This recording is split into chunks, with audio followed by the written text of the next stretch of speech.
Welcome YouTube, this is We All Juggle Knives with an overview of OKC, that is Ontario Knife Company's cutlery product line. Now Ontario Knife Company has a very strong reputation. Perhaps they don't get as much attention as they deserve, but perhaps videos like this can change that. If I had to describe them in one phrase, it would be high value. You're going to get a lot of use for the relatively reasonable prices of these blades. These are generally not collector's item knives. These are working blades. These are fighting blades. And by fighting, I don't necessarily mean a literal fight. I mean they are oriented towards people serving in the military, and they are very popular with those in the military. In fact, some of these, such as the pilot survival knife, have been in service for decades. Now Ontario has several different lines. Basically they have stuff like that. That is the Afghan. Now that is one of their full tang designs, meaning you can see the tang all the way around. It's a true full tang. They also have what's called their SP series. Now the SP series knives have the handles like you see there, okay, the craton rubber handles, and it encases the tang. You know, the tang goes back almost to the pommel, right? But you can't see it all the way around. Now the SP series tend to have lower prices. You know, I'm not going to say it's a budget line, because I mean it's not cheapo in quality, but basically the SP series is going to give you the most bang for your buck, so to speak. And there you see the handle on the Ontario Night Stalker 9 NS9, and again that is one of their full tang models there. Now there you see the Ontario RAT1 folder and a Karambit next to it. We'll get to that. But about their folders, you know, for a company known for fixed blades, Ontario has made some epic high value folders. The RAT1 legendary, around $30, and now they have an assisted version, but that is super popular. And that folder there is the Utilitac 2. That's the Tanto version. They also have a drop point, but that is another very high value folder, a lot of use for very little money. The Utilitac 2, not as well known as the RAT1, but it's kind of a hidden gem, highly recommended. Next to that is an even lesser known folder. I believe it was originally called the Apache. I'm not sure what happened with that. There just wasn't much press on that, but I have one. And as I was saying, they do produce a lot of stuff for our military, our servicemen and women. In the center there is a Mark III Navy combat knife. Now I've had that for over 20 years. At the time I got it, I was young. I didn't really know much about blades, but I knew that it was used. Knew it was used by Navy SEALs and so forth. I wanted one, and I've had it for 20 years. And next to that, the pilot survival knife, again, been in service for decades now. Now you might be saying, wow, you have all these knives, but which ones do you actually use? Which are your favorites? Well, you're looking at them. That Afghan, and to the right of that, which is that blade, is the SP53. Those two are definitely my most used of all my Ontarios. That SP53, it is epic. It has power. You can feel it. It is extremely heavy and very top heavy. It has the chopping power approaching that of a hatchet. You know, if you didn't want to carry both a huge knife and a hatchet, that can actually be a small hatchet replacement, and I've used it as such. So yeah, those two blades and this one, the pilot survival knife, which I've had for, I don't know, many years, like way before YouTube. I've used it quite a bit. Is it the ultimate knife? No, but for its price tag around $35, I mean, it'll give you years and years of use. I've used it quite a bit, and I would highly recommend it. In the center, you see the 22-inch blade machete. I would highly recommend this machete. You know, there's been a trend towards very expensive machetes lately. This you can get for less than $30. You do have to put your own edge on it. I have a video showing how I did that with the work sharp and then demonstrating it. But yeah, that machete, I would recommend that to pretty much everyone. I mean, unless you just never go camping or don't have even a yard, but that is a very high quality machete. The powder coat is good.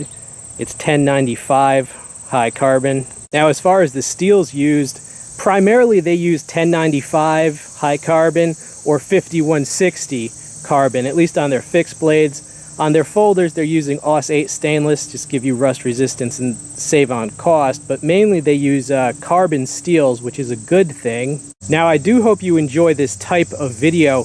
One of the things I'm going to try to focus on doing is producing videos that not many people can do, because I am a user of blades, but also a collector. I am both. So for some companies, I can show you 10 or 20 different options from that same company, and then you can choose which one of those would fit you. So yeah, I am going to try and focus on these types of video. You know, they can be difficult. It takes a freaking hour just to get these all set up and get the shot right, and then wait for the background noises to die down long enough to actually say something. But I'm going to try and put work in on these type of videos for you. And through the magic of editing, we've got sheaths. Yes, lots of them.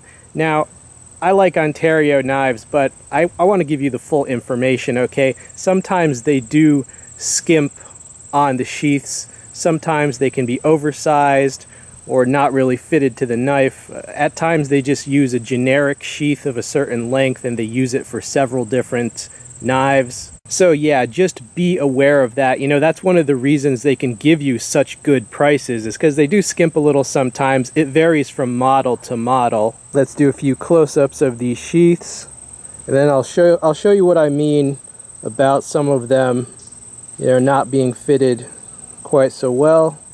On the Night Stalker, for example, you know, this has to be extremely tight, because if it's not, it'll actually just slide right out like that. See, it's not fitted. Not as bad with the Afghan, but I don't know if you can see in there, it's still not, it's not really fitted to it, and the sheath is oversized. Now see, this is how long the knife blade is. The knife blade is that long, and then the sheath, it's just unnecessarily long, which kind of defeats a little bit of the purpose of having this size of blade. I still love the knife, but yeah, just giving you all the information.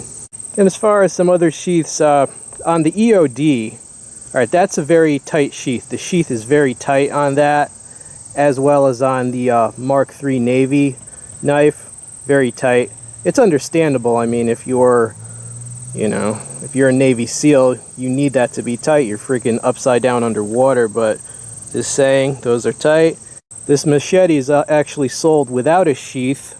Right, so you can get it for a very low price without a sheath, and I bought the sheath separately. Now, regarding those three blades you see there, from the left we have the SP43, then the SP45, and then the SP6. Now, you could use these as camp knives or just general purpose utility knives. You know, they're all around 8 inches in blade length, but all of these are also so fast in the hand, so maneuverable, and so pointed. I consider these fighters. As pointed as they are, they have good reach, but they're also short enough to use in close quarters. Yeah, those would be some fearsome modern day fighters. As far as utility blades, you know, I prefer larger, heavier blades for utility, because I'll have like a very large blade and then like a real small blade for just slicing. So as far as what I like a 3-inch blade and then a 10-inch blade, because that can usually handle everything. So I usually don't carry a single 8-inch blade, but many people do, and I mean, it's a totally valid way to go, and these would be good for that as well. Okay, about this Karambit, I've had a lot of questions about this. I have good news and bad news. If you want it as a traditional silat or martial arts type blade, I would say no, because the curve is much different. It has a much more gradual curve than a traditional fighting Karambit. Okay, so I don't recommend it for martial use. Also, the handle is extremely thick, so that kind of makes it a little bit less maneuverable. However, this was not designed for that. This is the EOD, which is Explosive Ordnance Disposal. Okay, so if you're wanting to use this as a utility tool, that is where it would shine, because it is very durable, very thick stock, high carbon steel. It's built like a tank. So if you want this as a utility cutting tool, as well as a probe, even in emergency pry bar, so as a super heavy duty utility tool for a soldier, yeah, absolutely, I do recommend it. One of the most high value blades here is that SP10, the Marine Raider. That is that very large buoy you see there in the center. I don't know what the current price is, but I just remember having looked it up before and been really surprised at how low that price was, even among the other Ontarios. If you want a lot of blade for a very reasonable price, get that. Okay, my friends, I hope you enjoyed the video. You know, I know it was fast and furious, but come on, that's the way you like it. You know it is. As I said, more company overview videos in the future showing you as much of the product line as I am able. I hope you enjoyed this video. This has been We All Juggle Knives. I'm out.